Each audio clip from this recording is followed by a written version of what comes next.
ఈ ఊరి సాంప్రదాయ ప్రకారం ఇక్కడ జరుగుతున్న ఈ పోటీలో ఈ ఊరు గౌరవం కాపాడటం కోసం మాలయ మార్తాండ యొక్క మనిషి మగ గ్రామానికి చెందిన వాడిని ఓడించాడని నేను తెలియజేస్తున్నాను.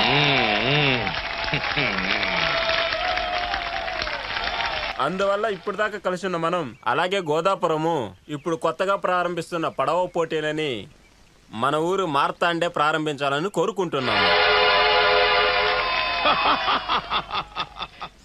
ఇప్పుడు నన్ను చూస్తే ఏమనిపిస్తుంది? సరే సరే పదండి. ప్రజాసేవ చేయొచ్చు కానీ ఓడిసేవ ఎలా చేద్దాం చూద్దాం. మరి పక్క ఊళ్ళో ఉన్నది యశోదమ్మ గారి స్థలం, ఆవిడ ఒప్పుకోవాలి కదా. ఒప్పుకుంటుందిరా, ఈ మార్తాండ ఒప్పుకునేటట్టు చేస్తా. కొన్ని సంవత్సరాల క్రితం ఇదే గోదాపురంలో ఈ మహాలింగపురం మాణిక్యం తను ఉంటున్న ఇల్లుని, తన చుట్టూ ఉన్న స్థలాన్ని కూడా, దాన్ని పెళ్లి చేసుకున్నవాడు నాకు రాసిచ్చాడురా. వాడు సంతకం చేసిన పత్రం నా దగ్గర ఉందిరా. పత్రం గురించే మాట్లాడద్దు, అది మందం తెలిసిలేవయ్యా. ఈ ఊర్లో బోట్ సర్వీస్ ప్రారంభిస్తే దాన్ని అడ్డుకోవడానికి మనుషులు ఉన్నారు, తెలుసుకో. ఆహా, అది కూడా ఏంటో చూద్దాం. అరే కర్రిగుడ్లు కన్నప్ప, పక్కగా జరగరా. రే ఈ మార్తాండని అడ్డుకుంటారంట. అదేంటో మనం చూడాలి కదా. రే కర్రిగుడ్లోడా, వెంటనే దాని కూతుర్ని ఒడ్డు దాటిచ్చిరా. ఎవడేం చేస్తాడో చూద్దాం. రేదాము ఎవడో వస్తున్నాడు చూడు, వాడిని అడుగుదాంరా. చూడ్డానికి పిచ్చి పట్టిన మాట్లాడడానికి సమయం లేదు, కావాలంటే నాతోరా.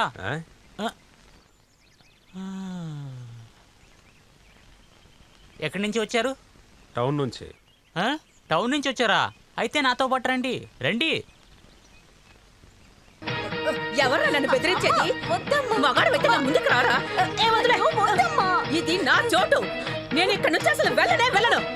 నువ్వు వెళ్ళి వాడితో చెప్పరా, ఆ పనికి మన వెదవుతోని పోయి లాక్కరండి రా దాన్ని.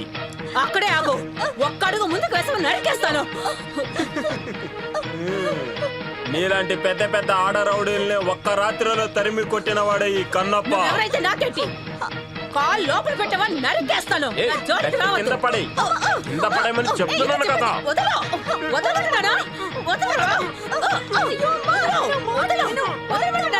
ఇది నా చోటు. టౌన్ నుంచి ఎవరో వచ్చారు. టౌన్ నుంచి ఎవరో వచ్చారు. యశోదక్క, నిన్ను చూడ్డానికి ఎవరో వచ్చారు.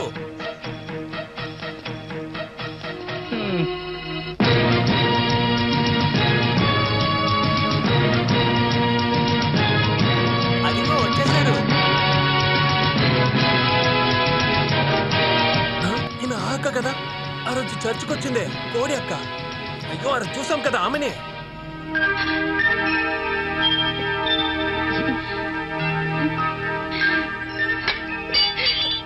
బంగారం, నిన్ను చూసి ఎన్ని రోజులైందిరా. నన్ను కాపాడు రా. చూడండి, వీడు బావాడే, పట్నంలో ఉంటాడు. ఇన్ని రోజులు పట్నంలో ఉన్న నా బిడ్డ. ఇన్ని రోజులు నేను చెప్తే మీరెవరు నమ్మలేదు కదా, ఇప్పటికైనా నమ్ముతారా మీరు? నన్ను కాపాడు. నన్ను నా కూతుర్ని చంపడానికి వచ్చాడా రౌడీ వెధవా? నన్ను కాపాడు. ఇక్కడి నుంచి పారిపోదామా?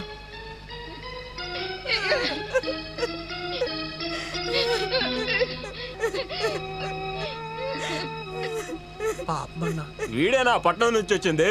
ఈ కన్నప్పను కొట్టడానికి అంత దూరం నుంచి తీసుకొచ్చావా? ఒక పెద్ద వీరుణ్ణే తీసుకొచ్చినట్టున్నావు.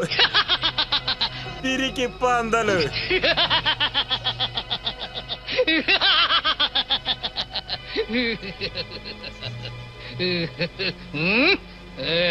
రెండేస్తే ఏంటి?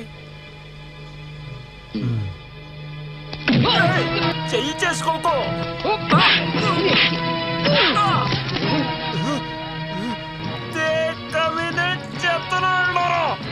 కొట్టకండి, కొట్టకండి, కొడితే తిరిగి కొడతాను. ఇది వీరుల మధ్య జరిగే యుద్ధం, ఎవరు అడ్డు రాకండి. రారా, దమ్ముంటే రారా, దమ్ముంటే రెడ్రా చూసుకుందాం.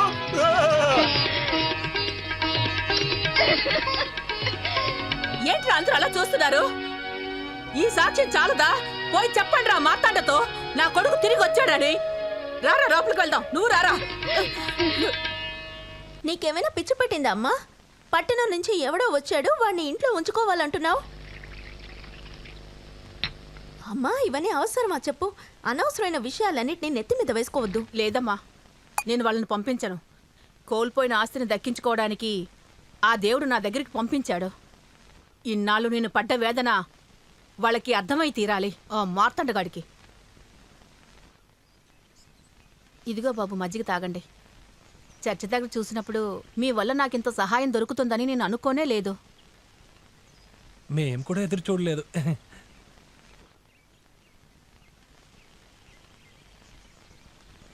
ఇన్ని రోజులు లేని కొడుకు వస్తాడు వస్తాడు అని నేను ఆ మార్తాండని మోసం చేస్తూ వస్తున్నాను.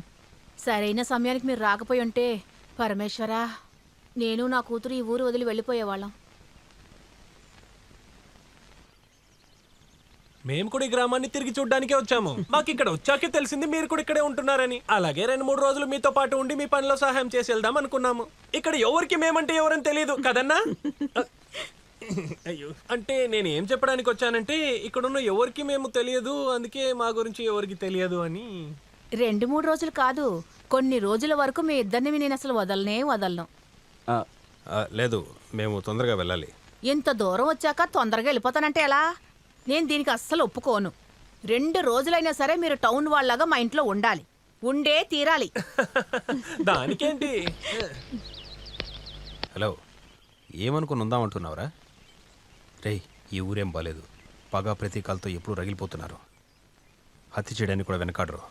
మనం ఇక్కడ నుంచి వెళ్ళిపోదాం. వెళ్ళిపోదామా? ఎక్కడికి వెళ్ళిపోదాం? ఎక్కడికైనా, కానీ ఎక్కడికో తెలీదు. అన్నా, ఎక్కడికి వెళ్ళినా వాళ్ళు మనని పట్టుకుంటారు.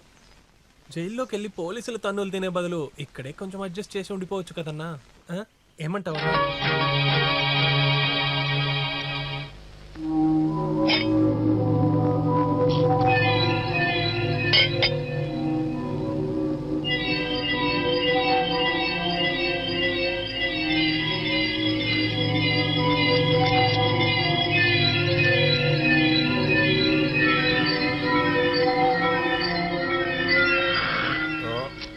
ఏంట్రా అక్కడ దాక్కొని చూస్తున్నావు? ఏంటో భయపడినట్లుంది మొహం. ఓ, నువ్వు ఓడిపోయి వచ్చి ఉన్నావా? కరిగుడ్లు కన్నప్ప అనే వీరసింహం ఎక్కడి నుంచో వచ్చిన బయట రోడ్డుతో దెబ్బలు తిని ఓడిపోయి పరిగెత్తిందంట. ఎవరు చెప్పారు నేను ఓడిపోయానని? అందరూ పరిగెత్తారు, నేను పరిగెత్తాను. అందరూ చేసేదే కదా అది. నాకు ఇంకొక ఛాన్స్ దొరికిందంటే నువ్వు పీకుతావు.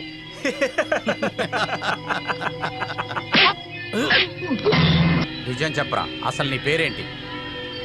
చెప్పరా. ఉస్మాన్. ఏ ఉస్మాన్ గోయా. బొంబాయిలో నీకేం పనిరా? బ్యూటిషియన్. అలా అంటే అచ్చ తెలుగులో మంగళవాడు అంటారు. రేయ్, ఒకే ఒక లుంగి, అది నేను నడుముకు కట్టుకొని 18 సంవత్సరాల క్రితం ఈ గోదాపురంలో అడుగుపెట్టా. నేను కూడా బాధలు పడ్డాను. ఒక్కసారి కూడా నేను భయపడింది లేదు. అప్పుడు నేను బాధపడుంటే నాకున్న హోదా ఉండేది కాదు. ఇవాళ నాకు డబ్బు ఉంది, పదవి ఉంది, అంతస్తుంది, అభిమానులు ఉన్నారు. అర్థమైందా?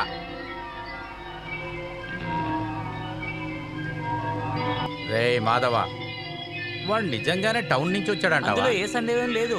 వాళ్ళిద్దరూ తినేది తల దాచుకునేది అంతా యశోదమ్మ ఇంట్లోనే.